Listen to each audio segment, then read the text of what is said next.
Costco wants to keep their cruelty in the dark, but people are rising up to expose the truth. And today, I am lying in solidarity with these pigs.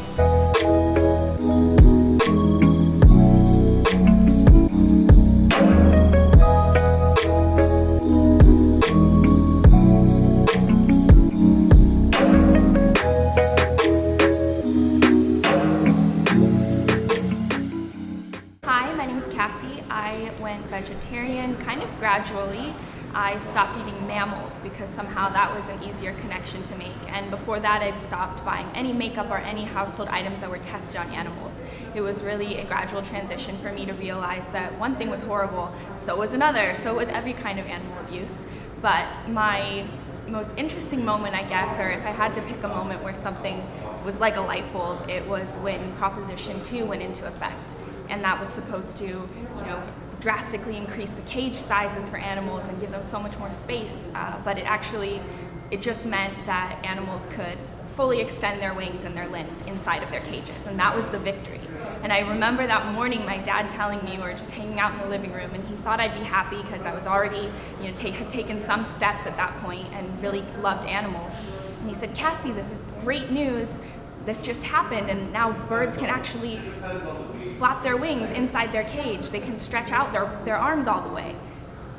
And it was just a surreal moment to me that anybody could call that good news, that someone could just fully extend their limbs inside of a cage. And not just anybody, but it was my dad telling me that, someone who I really trust and someone who's been a role model to me all my life.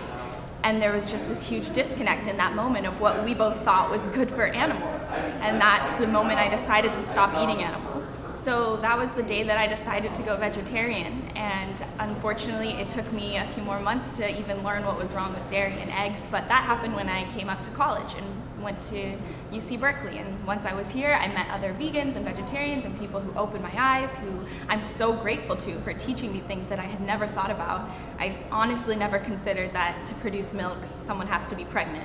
Even though I knew it was true of humans, I never thought about it in terms of cows. And now that I know it, in that moment, now that I realized that, I had to go tell other people because I thought, other people just don't know, just like I didn't know. And once I tell them, they'll go vegan too. So while my transition to veganism was pretty gradual and incremental, my transition from vegan to activist was almost overnight because of the way that I learned and thought, well, once other people know this, they'll be as galvanized as I am to take action about it. We just have to give people the information that the world's depriving them of. And fortunately, I was already in Berkeley at that time, so joining the animal rights movement was a breeze because it was all around me. Well, I got a family dog when I was still in middle school, and she's still kicking today, going strong, and loving her helped me love all animals, especially because I could see in the atrocities of animal testing individuals just like her being tortured, whereas I wasn't as close to cows or pigs or chickens. Although when I was really young, I did visit family members in Nebraska who raise chickens, and at the time I didn't see what was wrong with those farming practices, but I did have the gift of getting to know chickens at that point in my life, so I've already experienced being around those animals, and I think that did influence me down the road. I also was raised Christian, and whenever I would go out walking, I would always tell people, don't step on the ants. So even from ants to dogs to every animal, I was thinking about trying to minimize my harm because morality was very black and white to me, and unfortunately I just didn't have the knowledge to enforce it in my life the way I would want to. I think we all grow up wanting to change the world. And people ask us what we want to be when we're older, and that answer might vary, but we all think if someone were to ask us, we want to change the world in some sort of positive way. That's just something inherent in our lives. I think we all have the desire to leave the world better than we found it. And for the most part, I think humans are going in that direction, but we have a long way to go in a lot of areas, and one of the most horrific is in animal exploitation.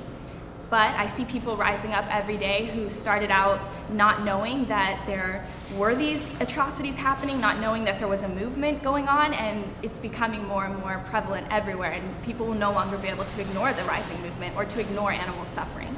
So if you're just waking up to that fact, or if you've been vegan but you're just realizing that there's a movement you can join, that's okay. We all take a while to get there. The important thing is now you know you have this opportunity, and I really hope you'll use it to change the world, because I'm sure you want to. This video was made possible with support from amazing viewers like you. Thank you. If you'd like to consider donating, please check for our latest trip fundraiser or ask about your preferred donation method. We publish all trip expenses with proof of where your donations went because transparency is our highest priority. Thank you for living with love, compassionate people, and together we will make a vegan world.